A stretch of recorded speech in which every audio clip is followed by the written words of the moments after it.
오늘 읽은 말씀을 보면 하나님께서 이제 이스라엘, 특히 남왕국 유다를 바벨론의 이제 전쟁에서 패배하게 만들고, 그리고 그 나라로 포로로 잡혀가게 하는 그러한 일을 이제 시행하셨다라고 하는 내용들을 우리가 살펴볼 수 있습니다. 그런데 그곳에서 이제 어떠한 삶을 살라고 이제 하나님께서 예레미야 선지자를 통해서 말씀을 해주고 있습니다. 가끔 고속도로를 이렇게 다니다 보면 이런 간판을 보신 적이 있으실 거예요. 예수님은 당신을 사랑하십니다 라고 하는 간판이. 이 광고는 고려은단이라고 하는 기업에서 이제 세우는 광고입니다. 또 천안 원조 호두과자라고 불리는 학화 호두과자를 이제 장사했던 고 신복승 권사님은 개업 후부터 쭉 호두과자 상자 안에다가 이러한 복음을 전하는 그런 전단지를 넣어서 전도 중에 있다라고 합니다. 특히 고 신복승 권사님은 자신이 이렇게 판 이익금을 가지고 정말 어려운 중에도 신학생들이 이제 라디오 방송을 들으면서 등록금이 부족해서 학교를 못 갈 형편에 있다라고 하는 그런 내용을 들을 때 당장 내일 팥을 사서 앙금을 만들어서 호두과자를 이제 만들어야지 되는 그런 상황인데도 불구하고 기도하다가 그 돈으로 이제 신학생 장학금으로 이렇게 헌금하는 이러한 모습들을 보이기도 하고, 특히 이분이 생전에 7개의 교회를 건축을 했다라는 사실입니다. 세상에는 정말 많은 사람들이 하나님의 계획 속에서 자기에게 맡겨진 그 하나님의 일을 잘 감당하는 삶을 살고 있는 것을 볼 수가 있습니다.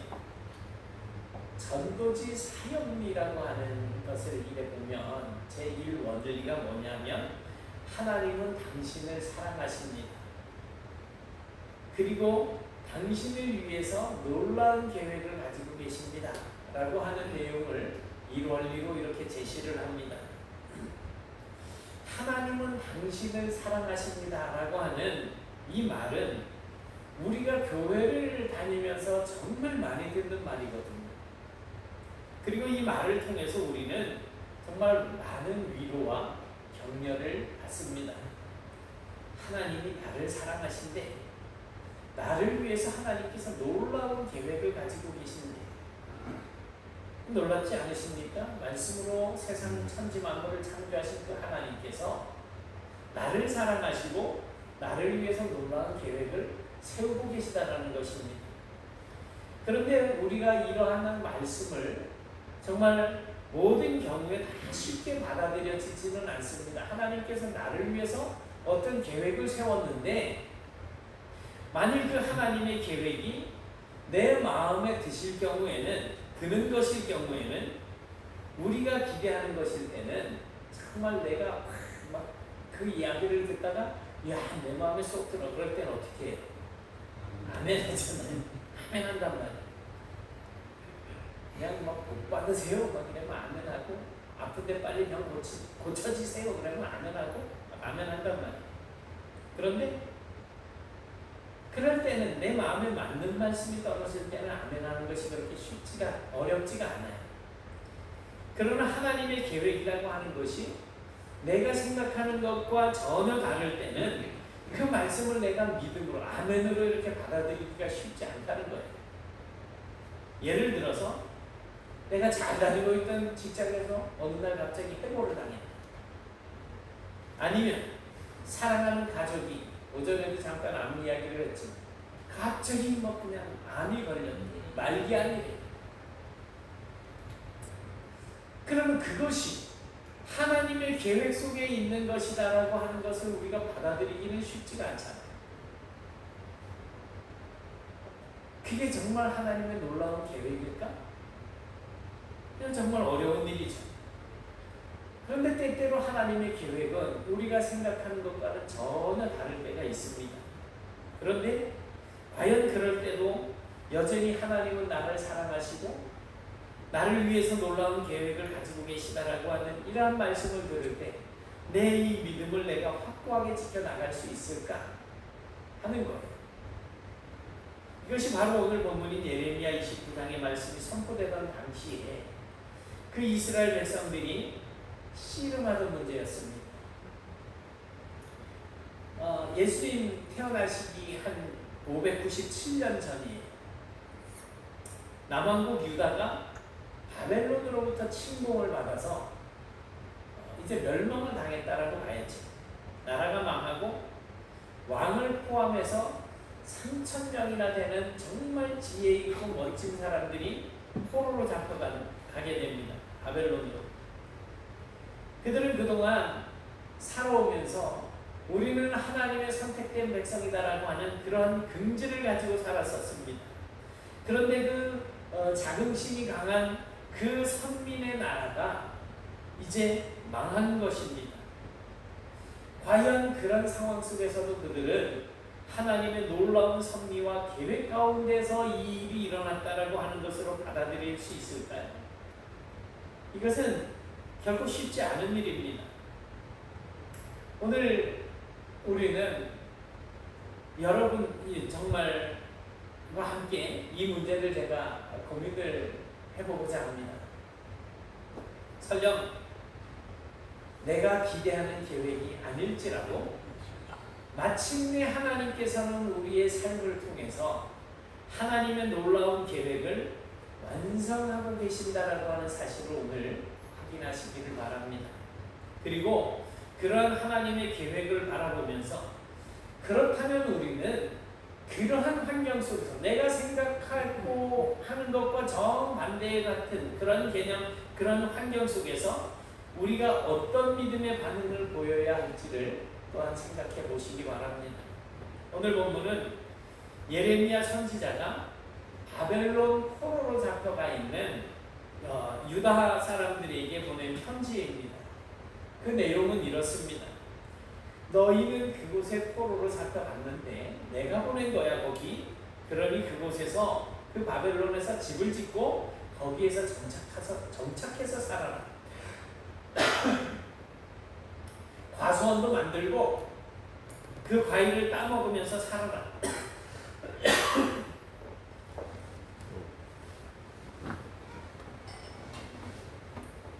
결혼해서 아들, 딸 낳고 잘 살아. 그리고 너희의 자녀들도 또 결혼을 시켜서 거기에서 또 번성하고 줄어들지 말아라.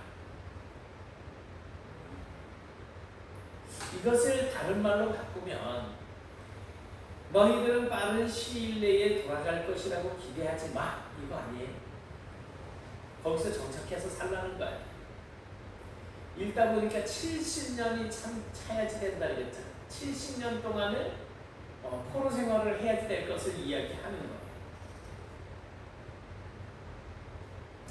근데 이걸 또 다르게 표현을 해보면 거기 바벨론에서 내가 너희를 위해서 세워놓은 계획이 있어 라고 말씀을 하고 계시는 것입니다. 만약 우리가 어느 나라에 포로로 잡혀가게 된다면 그래서 그곳에서 포로 생활을 하는 동안 우리는 가장 먼저 어떤 요구를 하게 될까요? 우리나라 일본의 그 일제 강점기 그 시대에 제일 하고 싶었던 게 뭐겠어요? 해방이잖아요. 그래서 그냥 싸우고 만세운동을 하고 막 이랬잖아요. 지금 유대 사람들, 유다인들이 제일 바라는 거는 이 바벨론 포로에서 풀려나서 고국 이스라엘로 돌아가서 그곳에서 모든 것을 회복하고 고향에서 결혼해서 잘 먹고 잘 사는 것, 그것이 그 사람들의 바람이 아니었겠습니까? 어쩌면 우리는 이 이야기에 등장하고 있는 유대인들과 같은 처지일지도 모릅니다. 그래서 우리가 지금 어떻게 해서든지 빨리 벗어나고 싶은 그런 여건들이 우리에게 있을 수 있습니다. 그 문제 때문에 우리가 하나님 앞에 기도하는 제목들도 있을 것입니다. 그런데 하나님께서는 그러한 환경과 여건에서 빨리 벗어나게 해주시지는 않는 것 같습니다. 오히려 하나님은 그 자리에서, 그 힘들고 어려운 그 환경 속에서 우리를 위해서 세워놓은 계획이 있다고 말씀을 하십니다. 하나님이 우리를 약속의 땅으로 부르실 때까지, 바로 여러분의 그 삶의 현장에서 이 땅에서 하나님을 위해서 살라고 말씀을 하십니다. 우리를 위해서 준비해 놓으신 하나님의 그 계획을 우리의 삶 속에서 이루시겠다라고 말씀을 하고 계시는 것입니다. 7절에서 예레미야는 이렇게 말을 합니다. 너희는 내가 사로잡혀 가게 한 그 성읍의 평안을 구하고 그를 위하여 여호와께 기도하라. 그를 위하여 여호와께 기도하라. 이는 그 성읍이 평안함으로 너희도 평안할 것입니다. 우리가 왜 우리를 포로로 삼은 나라를 위해서 기도를 하라는 거예요? 그 나라가 평안해지면 우리도 평안해질 것이기 때문에 그렇게 하라는 거예요. 근데 지금 이 유대인들이 포로 생활하고 있는 그 성읍은 누구의 것입니까? 바로 유다를 멸망시키고 자기들을 포로로 삼아서 강제로 포로로 잡아온 사람들입니다. 다스리는 나라란 말이에요. 그런데 그들을 위해서, 나를 망하게 하고 포로로 잡아온 그들을 위해서 기도하고 그 성읍이 평안하기를 위해서 힘쓰라는 거예요. 이것은 마치 일제강점기에 강제징용되어서 일본 땅에 가서 탄광막장에서 중노동하던 조선 사람들한테, 야, 너희들 이곳에서 집에 빨리 가기는 글렀으니까 일본과 일본 민족을 위해서 기도하라고 하는 말과 뭐가 다르겠어? 뱀박 이런 반응이 나타나겠죠. 어떻게 그럴 수 있습니까? 그런데 그것이 바로 하나님의 놀라운 계획 중에 일부라고 하나님께서는 예레미야를 통해서 말씀하고 계시는 것입니다. 또한 10절에서 예레미야는 이렇게 예언하고 있습니다. 여호와께서 이와 같이 말씀하십니다. 바벨론에서 70년이 차면 내가 너희를 돌보고, 70년이 지나면 내가 너희를 돌보고 나의 선한 말을 너희에게 성취하여 너희를 이곳으로 돌아오게 하리라. 그때서야 70년이 지나서야 고향으로 돌아오게 해주겠다는 거예요. 그런데 말이 쉬워서 70년이지요. 우리 이영환 장로님, 또 박희만 장로님, 신하철 권사님, 여기 70년 넘게 사신 분 세 분뿐이 안 계시잖아요. 이게 세월이 짧은 세월이 아니에요.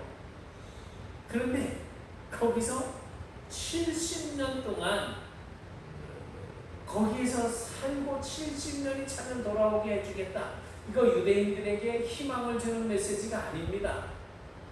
거기 이미 어른이 되어가지고 잡혀갔던 사람들, 성경에 보니까 인생 70여 강건하면 80이라 그랬는데 10살에 잡혀간 사람이 거기서 뭐 80세 돼서 죽어서 돌아올 수도 있고, 한 30살 돼서 간 사람은 중간에 죽을 수도 있는 문제 아니에요.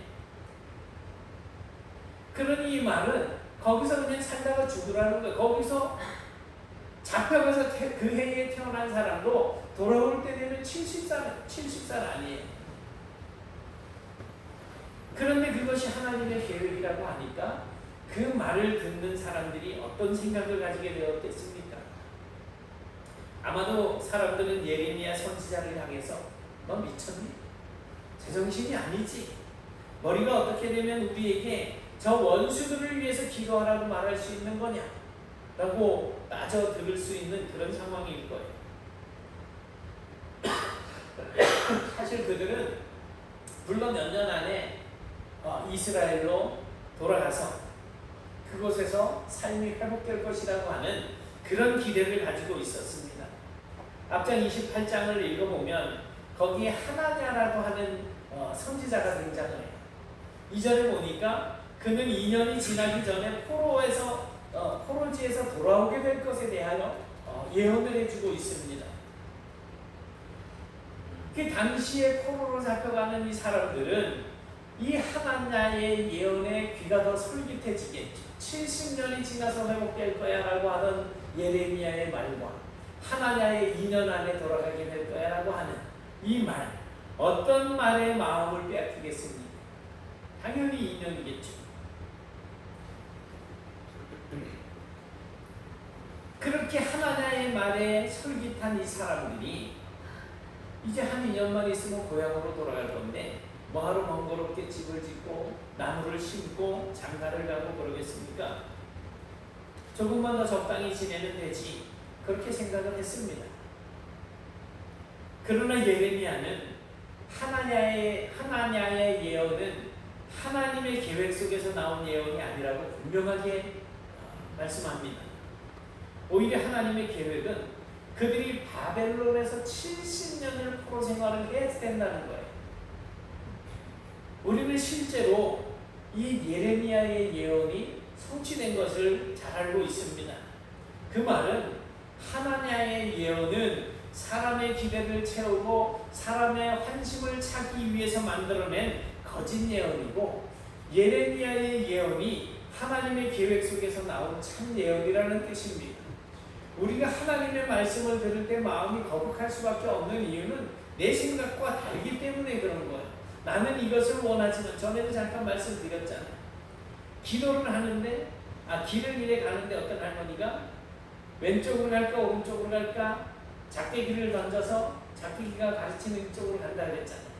하루는 계속 집어던지는 걸 보고 아니 왜 그렇게 오늘은 자꾸 던지고 있습니까? 그러니까 나는 오른쪽으로 가고 싶은데 작대기가 자꾸 왼쪽을 가리킨다고 이렇게 이야기한다고 했지 않았습니까?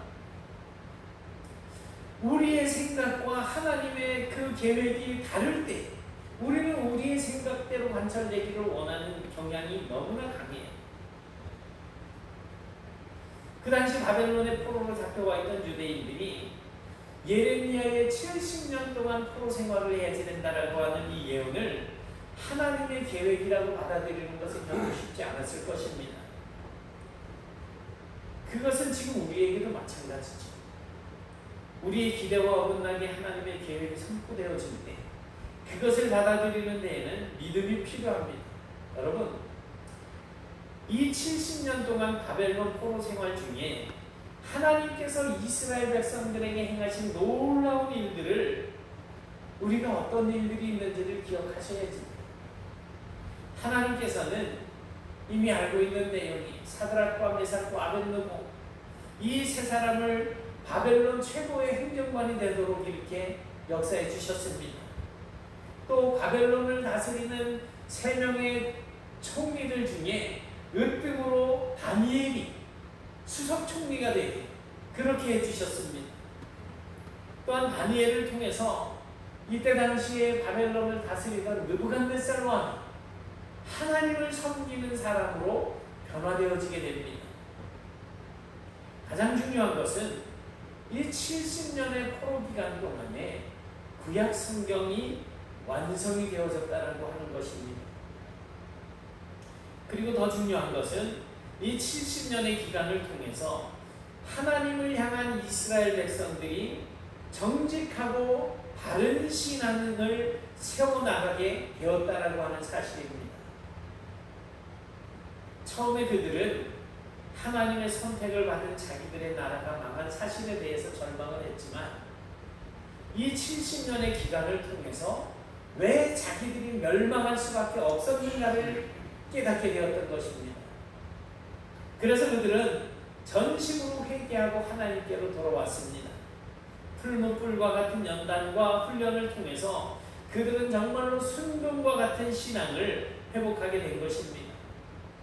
그래서 우리가 이러한 큰 그림을 그려본다면 하나님께서 이 기간 동안에 어떻게 이스라엘 사람들의 마음과 삶 속에서 살아 역사하셨는지를 알게 됩니다.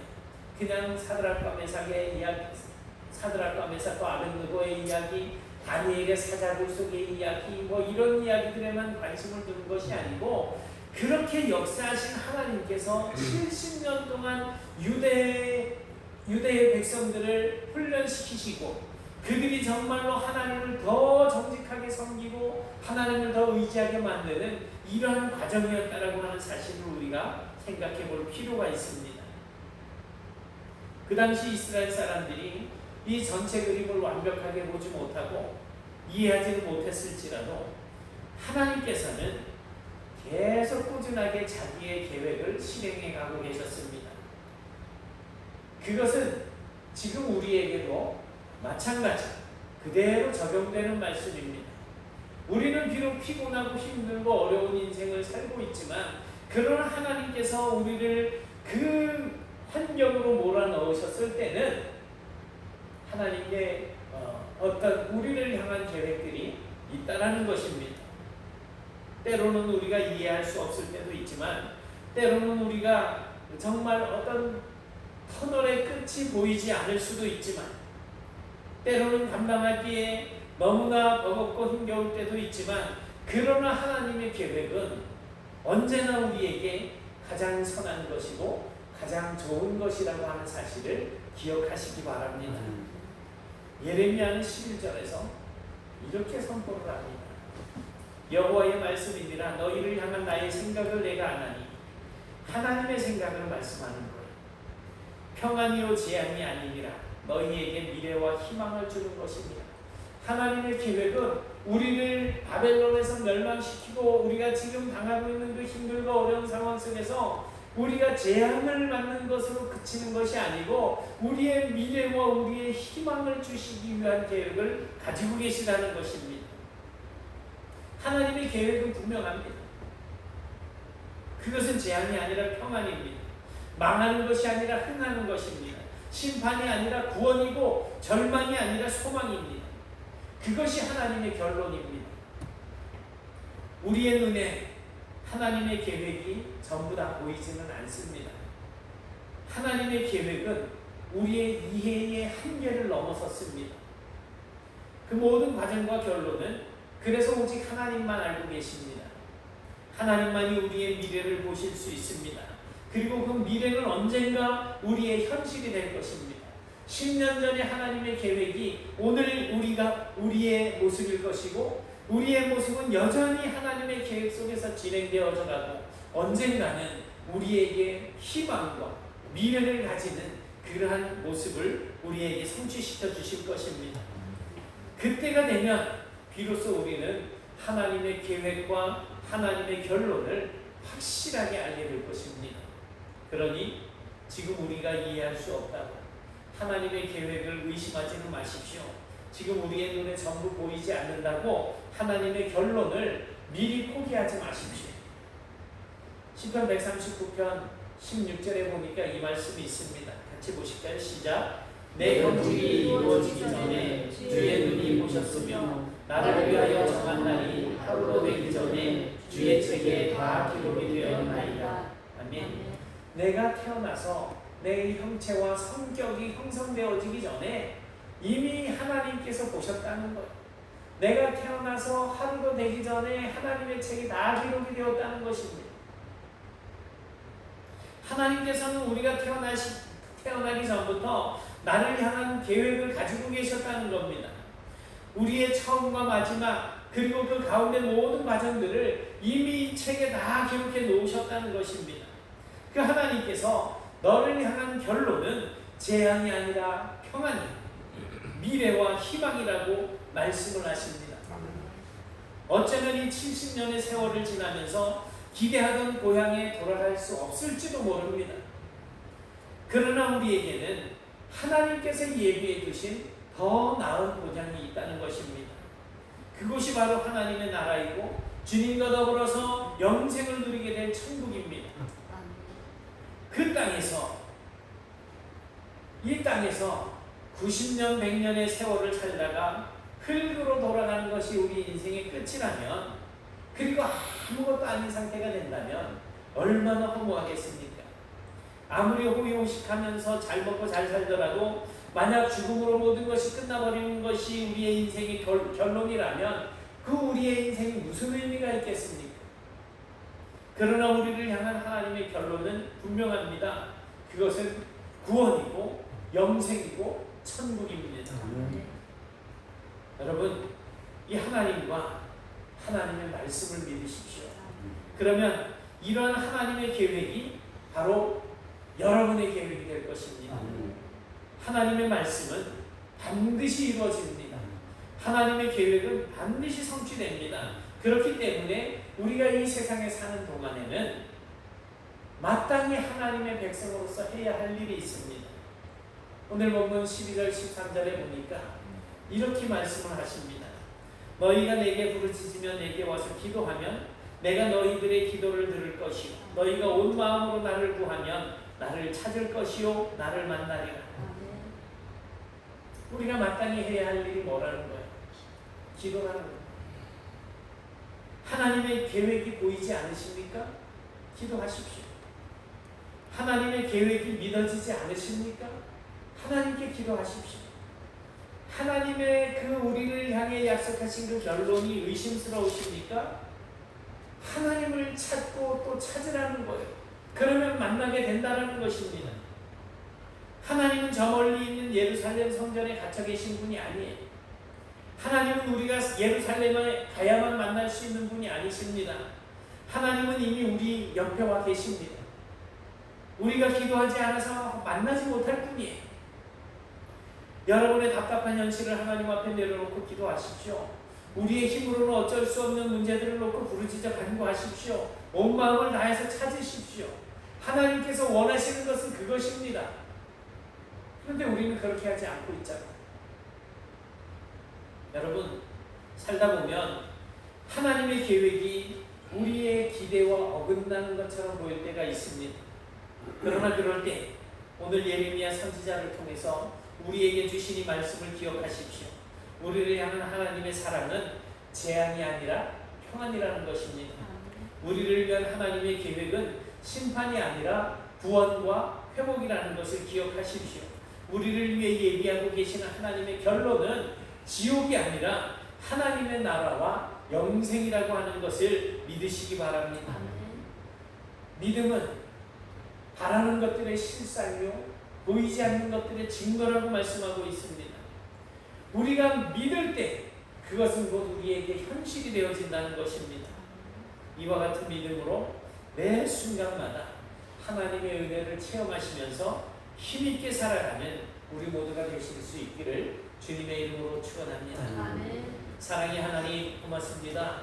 정말 저희들이 힘들고 어려운 상황 속에서 괴롭고 고통스럽고 정말 불평과 원망과 짜증이 나는 이러한 인생 속에 갇혀 있을 때에도 여전히 하나님께서는 그 가운데 우리가 거하게 하시는 그 계획을 가지고 계심을 저희들이 오늘 다시금 생각하게 하시니 감사합니다. 이제 힘들고 어려운 상황 속에서 정말 나를 많은 사람들이 공격하고 내가 공경에 빠져서 어찌할 수 없는 그런 상황 속에서 정말 내가 이렇게 사는 것이 잘 사는 것일까 이런 의구심이 들기도 하지만 그러나 하나님께서 저희들을 그 자리에 세우시고 훈련시키시는 줄 믿습니다. 이제는 저희들이 모든 삶을 극복하고 하나님을 구하고 하나님을 찾는 과정 속에서 하나님께서 저희들을 위해서 예비해 두신 그 놀라우신 구원의 은총, 미래와 희망을 가지고 살아갈 수 있는 저희들이 될 수 있도록 도와주시옵소서.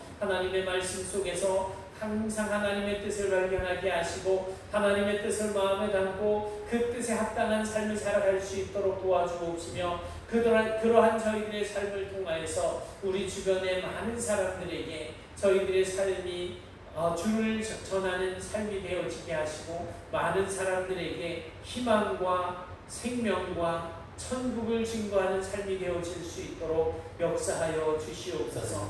예수님 이름으로 기도드리옵나이다. 아멘.